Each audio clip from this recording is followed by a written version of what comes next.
Welcome to Influential Entrepreneurs, bringing you interviews with elite business leaders and experts, sharing tips and strategies for elevating your business to the next level. Here's your host, Mike Saunders. Hello and welcome to this episode of Influential Entrepreneurs. This is Mike Saunders, the Authority Positioning Coach, and today we have with us Brandon Galici, who is the founder of Galici Financial. Brandon, welcome to the program. Hey, thanks, Mike. Super excited to be here and chat. Yeah, I'm excited to learn from you, and I say learn from you because no matter what industry or level of experience someone has, I always find that I learn from people, and together, your experience and my experience, and we can come up with some really great nuggets of knowledge, so I'm excited to chat with you. So give us a little bit of your background and what your entrepreneurial journey has been like up to this point. Yeah, so thanks, Mike. So I just launched Galici Financial back in February of 2021. Super excited about that. Prior to that, for about 3 years, I was at a much larger company, still onboarding clients and doing a lot of the things that I'm doing now, but really just wanted to jump full into the entrepreneurial journey and be able to make my own decisions from the planning software side to the resources and tools that I'd be able to utilize to serve clients. And I mean, it's just been fantastic over the last 6 months, and just a totally different world once you jump into the entrepreneurial space versus working at a much larger company. 100%. And you know what? If it's kind of like if someone goes to medical school and they go, okay, cool, I'm going to start my own medical practice. Well, you know what? You don't have that foundation quite yet. So you cut your teeth and you got that foundation with a larger firm to learn the institutional or corporate side of things. And then you're like, okay, I'm kind of got that entrepreneurial bug. Now, some people, guess what? Some people don't have an entrepreneurial bug. And is there anything wrong with that? No, because maybe you are expanding your business one day and you go, I need help on the operational side from someone that has financial services background but does not want to grow a business. And you find this person and they're like, hallelujah, all I want is numbers and operations and systems, and I don't want to go grow. But together you're like, wow, this is a good fit. So I think that's a really neat way to phrase that. So when you started your firm and you knew, okay, I like this aspect, I don't like that, what were one of the biggest things that you started leading off with when you're doing your networking and serving your clients that you really wanted to put front and center? Yeah, so I would just say I have this concept that I call maximize life today, plan for tomorrow. And really what that is it's about figuring out with a plan that you're enjoying your life today. So it's not eating beans and rice. It's not saving every single dollar you possibly can today because that's what the financial gurus tell us to do, because that's how we get a bigger portfolio and a bigger nest egg longer term. But it's also not YOLO, you only live once. It's not spend every dollar you have today. So it's finding that balance for you specifically where we're not so focused on the future that we miss out on today, because I've heard so much advice that's given to people. It's, save more money, skip that trip, that family trip with your loved ones and save it all. And you're just going to have this incredible retirement. But like you and I both know, we're not ever guaranteed tomorrow. And if we're not able to create memories and if we're not able to enjoy our life and be present, then we might not ever make it to then. So it's having that balance, and it looks different for every single person of, hey, what are you passionate about? What are your giftings? What are your callings? What brings you purpose both today, but then also we're going to make sure that we're being prudent and we're also planning and preparing for the future as well. So it's bringing that balance in versus all about today or all about tomorrow. No, let's maximize life today while also planning for tomorrow. Well, first of all, I have no clue of this, so it's just coming to mind, but just as a little tip, if maximize life today, period, plan for tomorrow, period, is not already a thing, it should be, and you should check into trademarking it because that's a spectacular mindset, branding, positioning, so that's awesome. It makes me think of something, too. Have you ever read of that book by Tim Ferriss called The 4-Hour Workweek? I've heard of it, and I understand some of the concepts, but haven't actually read it yet. Okay. So I've read it, years and years ago, and one of the things in there that always stick out to me is he talks about the concept of retirement, not from a financial planning perspective, but he goes, okay, here's the deal. So many people work for retirement, and you get to X whatever age, and you got all these plans for, travel this and take whatever.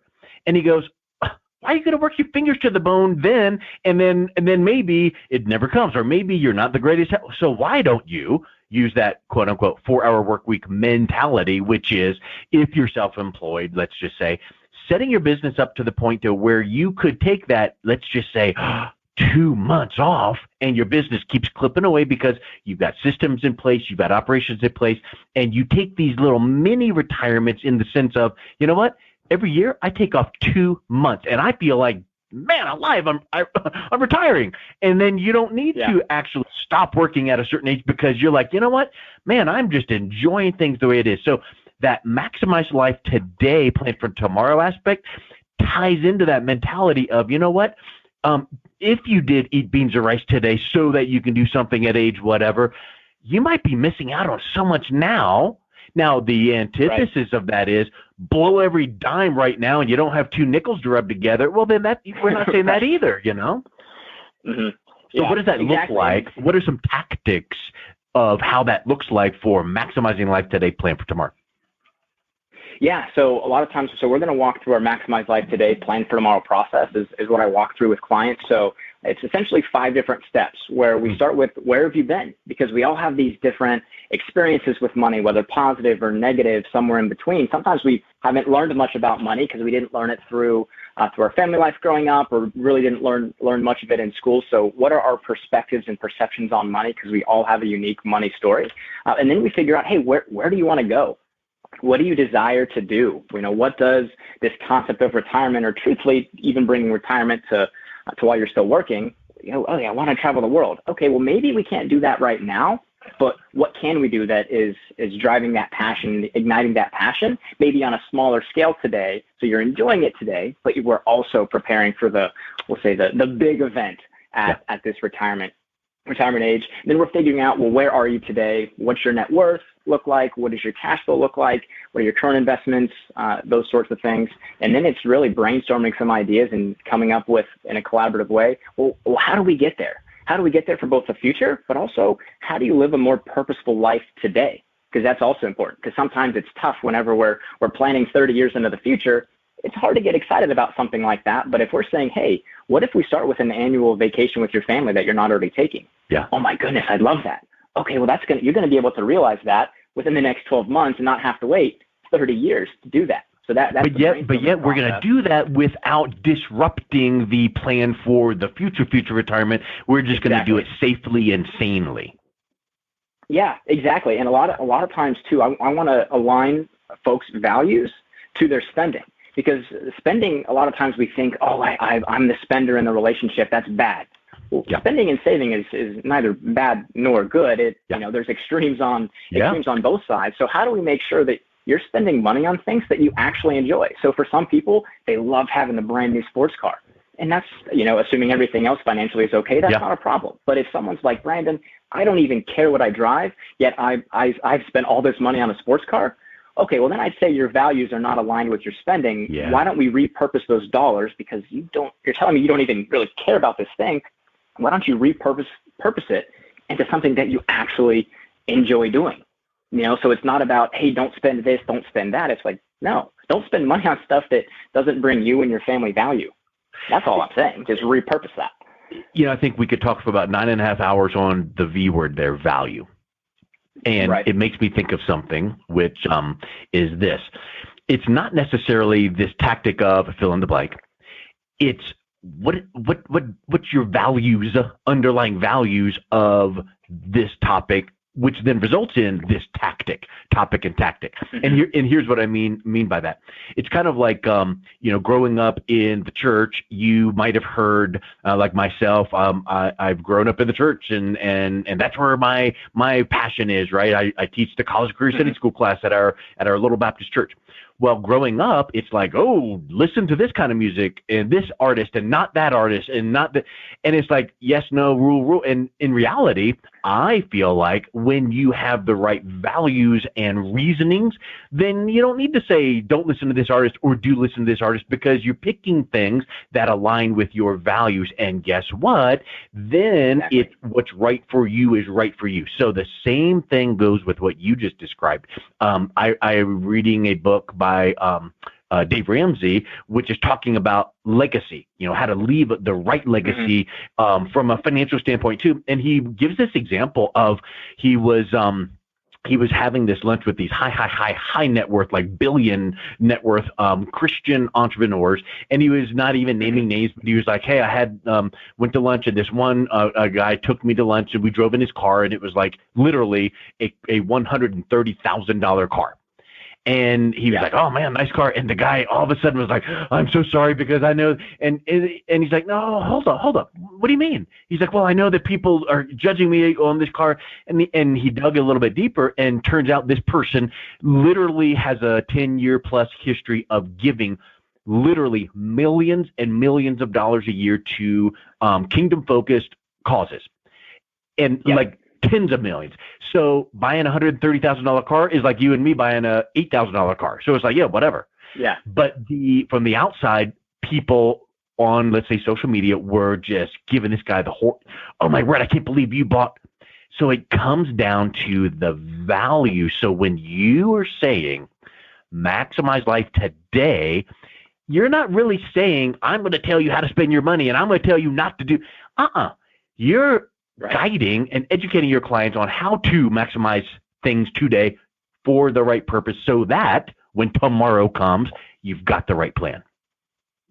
Yeah, exactly. Like I work with one family, the wife is a stay-at-home mom, and whenever we were going through their cash flow, she was telling me that, oh, Brandon, we do pay a house cleaner to come in occasionally, and I pay for these boxing classes. They're kind of expensive. And she said this almost hesitantly or almost apologetically, like she was embarrassed. Apologetically, exactly.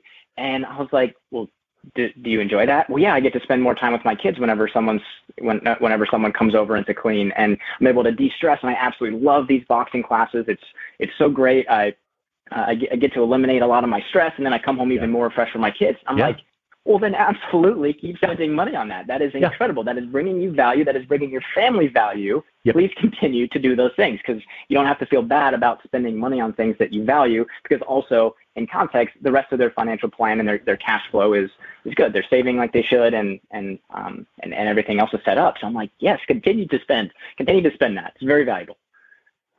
That's huge. And you know what? The boxing lessons could be the fill in the blank of a blank line of what is your boxing, what is your thing that brings you joy and de-stresses, and whatever the case is, because that's the whole point. Because someone doesn't need to be listening to that going, oh, well, Brandon says you need to go out and fit. No, you don't need necessarily the fitness thing, but it might be who knows what. Fill in the blank. And now again, balance, because you could hear that and go, oh, well, I need to, and here's this big dollar thing. And okay, well, now there's the balance of let's keep everything in line.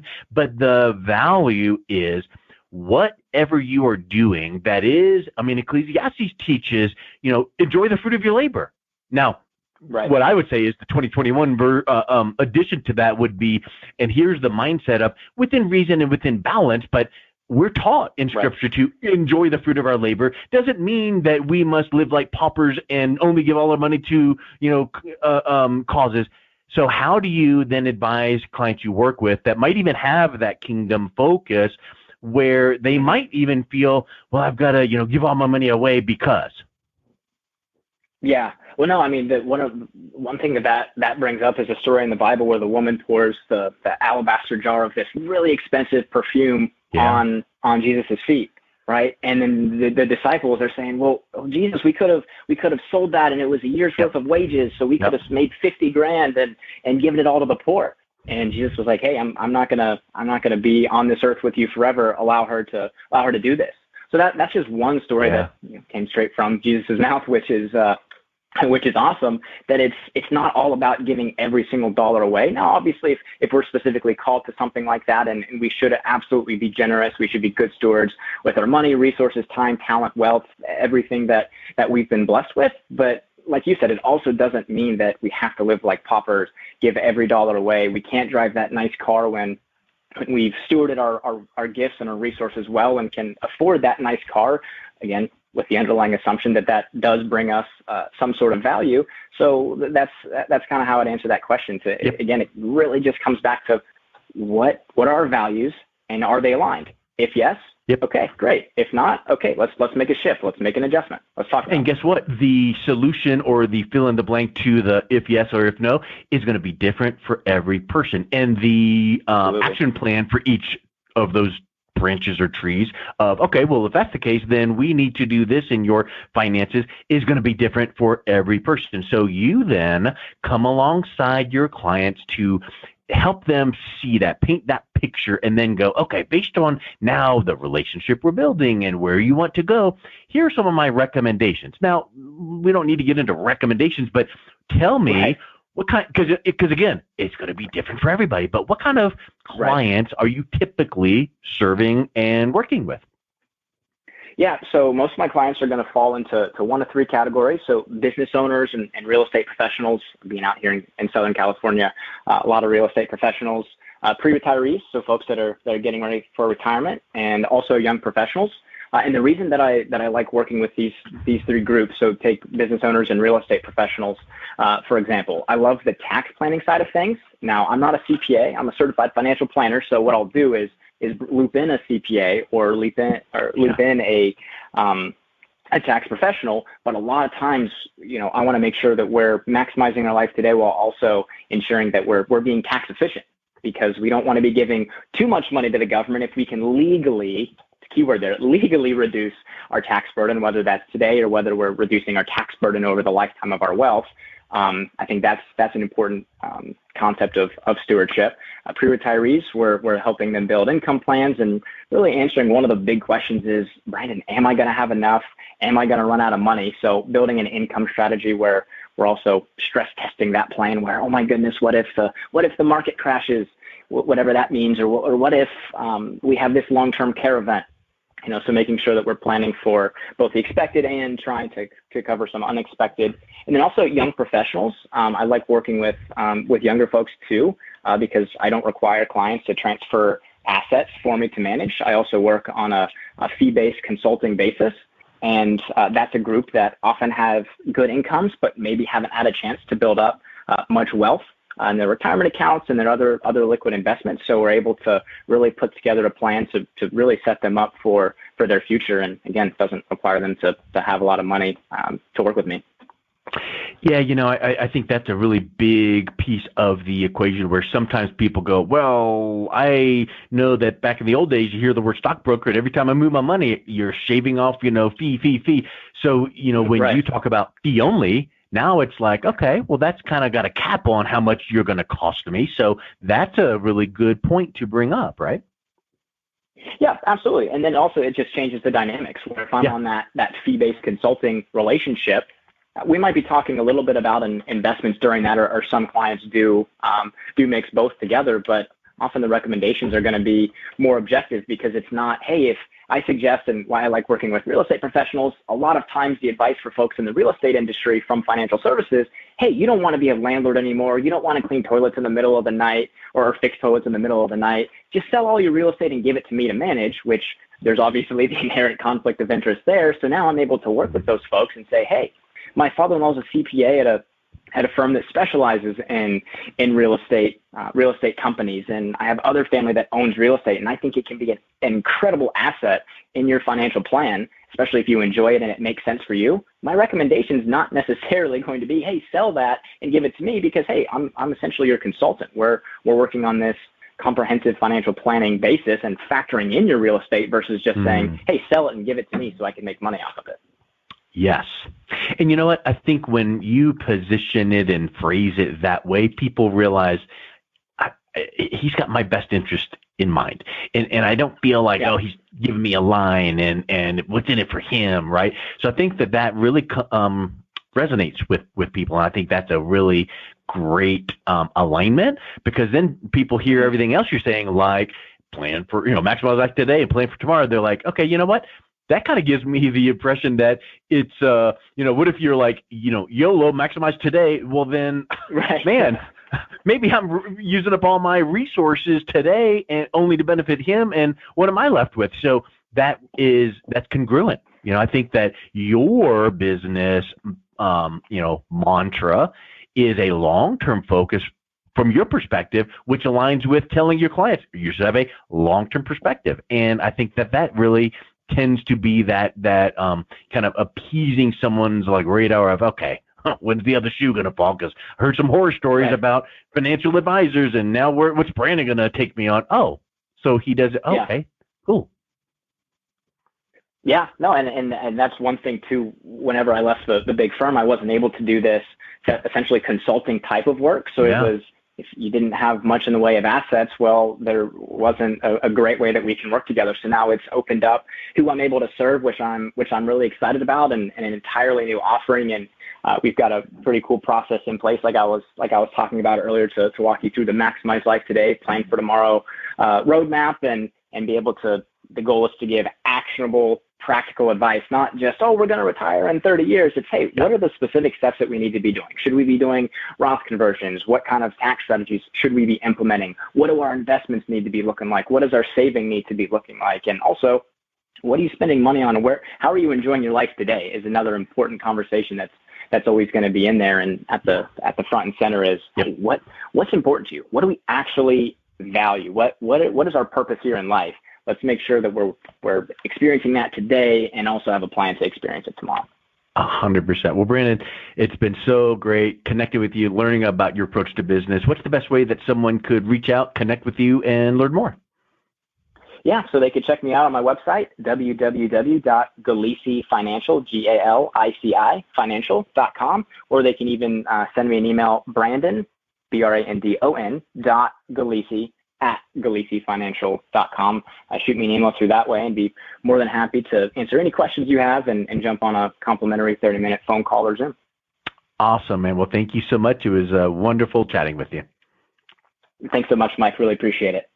You've been listening to Influential Entrepreneurs with Mike Saunders. To learn more about the resources mentioned on today's show or listen to past episodes, visit www.influentialentrepreneursradio.com.